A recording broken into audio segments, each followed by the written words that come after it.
Hello दोस्तों। आज की मेरी इस वीडियो में आप सभी लोग बहुत बहुत स्वागत है दोस्तों। तो दोस्तों आज हम भारत के पूर्व प्रधानमंत्री लाल बहादुर शास्त्री जी की जीवनी, उनकी कहानी, उनका जीवन दर्शन आप लोगों के बीच में प्रस्तुत करने जा रहे हैं। तो दोस्तों मेरी इस पूरी वीडियो को देखने के लिए शुरू से लास्ट तक बने रहिएगा। तो दोस्तों चलिए देर न करते हुए हम वीडियो को स्टार्ट कर लेते हैं। और दोस्तों अगर चैनल पर नए हैं तो मेरे चैनल को लाइक और सब्सक्राइब अवश्य कर लीजिएगा।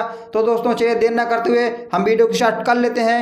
दोस्तों लाल बहादुर शास्त्री जी बोले हैं कि हम रहें या ना रहें, हम रहें या ना रहें, लेकिन यह झंडा रहना चाहिए और यह देश रहना चाहिए। मुझे विश्वास है कि यह झंडा रहेगा। हम और आप रहें या ना रहें, लेकिन भारत का सिर ऊंचा रहेगा।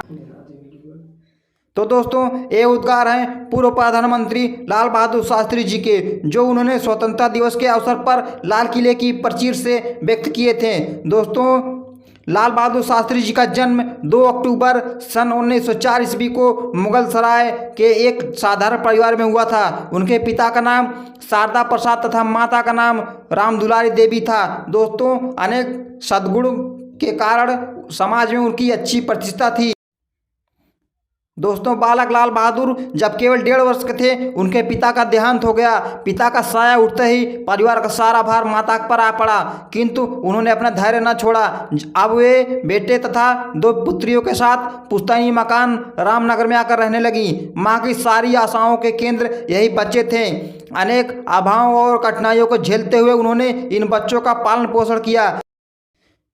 अपनी प्रारंभिक शिक्षा पूरी कर बालक लाल बहादुर वाराणसी आ गए। पढ़ने लिखने में लाल बहादुर की विशेष रुचि थी। वे बहुत ही सीधे साधे, शांत और मृदुल स्वभाव के बालक थे।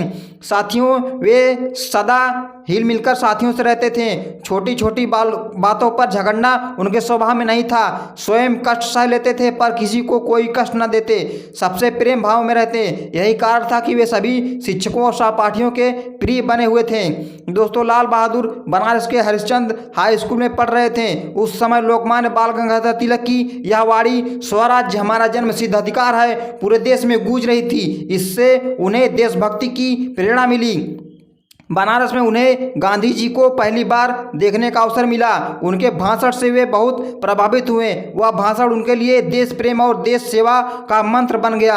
अब वे अध्ययन के साथ साथ स्वराज आंदोलन में भी समय समय पर भाग लेने लगे। दोस्तों गांधी जी का असहयोग आंदोलन आरंभ हुआ। लोग सरकारी नौकरी, स्कूल, कचहरी आदि छोड़कर आंदोलन में भाग लेने लगे। गाँव में किसान और मजदूर इस आंदोलन में शामिल होने लगे। लाल बहादुर शास्त्री भी पढ़ाई छोड़कर आंदोलन में कूद पड़े। आज़ादी की इस लड़ाई में उन्हें कई बार जेल की यातनाएं सहनी पड़ी, किंतु वे अपने लक्ष्य से डिगे नहीं। स्वदेशी और राष्ट्रीय शिक्षा के प्रचार के लिए बनारस में काशी विद्यापीठ की स्थापना सन 1921 ईस्वी में हो चुकी थी। लाल बहादुर की काशी विद्यापीठ में शिक्षा ग्रहण करने लगे। सन 1926 ईस्वी में उन्होंने शास्त्री परीक्षा उत्तीर्ण की। अब वे लाल बहादुर से लाल बहादुर शास्त्री बन गए। अध्ययन समाप्त कर शास्त्री जी ने देश सेवा में सक्रिय हो गए। पहले वे प्रदेश कांग्रेस के मंत्री बने, फिर उत्तर प्रदेश व्यवस्थापिका के सदस्य हो चुके थे। इस बीच भी इन्हें कई बार जेल जाना पड़ा। उन्हें जो भी काम दिए गए वे बड़ी ईमानदारी, कर्तव्य निष्ठा एवं परिश्रम के साथ करते थे। दोस्तों इन गुणों से प्रभावित होकर वे पंडित जवाहरलाल नेहरू ने उन्हें आनंद भवन में बुला लिया। भारत छोड़ो आंदोलन में उन्हें पुनः सन 1942 ईस्वी में जेल जाना पड़ा। जेल जाने से शास्त्री जी के परिवार की आर्थिक स्थिति बहुत कमजोर हो गई, पर इससे वे घबराए नहीं। दोस्तों देश स्वतंत्र हुआ। स्वतंत्र भारत में अपनी सरकार बनी। प्रधानमंत्री पंडित जवाहरलाल नेहरू ने उन्हें केंद्रीय मंत्रिमंडल में रेल मंत्री बनाया। इस क्षेत्र में उन्होंने अनेक सुधार किए। उनके समय में एक भीषण रेल दुर्घटना हुई। इस दुर्घटना से दुखी होकर शास्त्री जी ने मंत्री पद से त्यागपत्र दे दिया। बाद में उन्हें उद्योग मंत्री तथा राष्ट्र मंत्री का दायित्व दिया गया। उन्होंने सभी पदों पर बड़ी निष्ठा, तत्परता और ईमानदारी से कार्य किया। पंडित जवाहरलाल नेहरू के निधन के बाद शास्त्री जी की सर्वसम्पत्ति से भारत के प्रधानमंत्री बने। शास्त्री जी के सीधे साधे व्यक्तित्व ने अद्भुत दृढ़ता भरी हुई थी। प्रधानमंत्री बनने कुछ समय बाद ही भारत पर पाकिस्तान ने आक्रमण कर दिया। देश उन दिनों अनेक समस्याओं से जूझ रहा था। खाद्यान्न की इतनी कमी थी कि अमेरिका से गेहूं मांगना पड़ता था। ऐसे समय में शास्त्री जी ने जय जवान जय किसान का नारा देकर देशवासियों के स्वाभिमान को जगाया। दोस्तों उन्होंने कहा पेट पर रस्सी बांधो, साग सब्जी अधिक खाओ, सप्ताह में एक बार शाम को उपवास रखो। हमें जीना है तो इज्जत से जिएंगे, वरना भूखे मर जाएंगे। बेइज्जती की रोटी से इज्जत की मौत अच्छी रहेगी।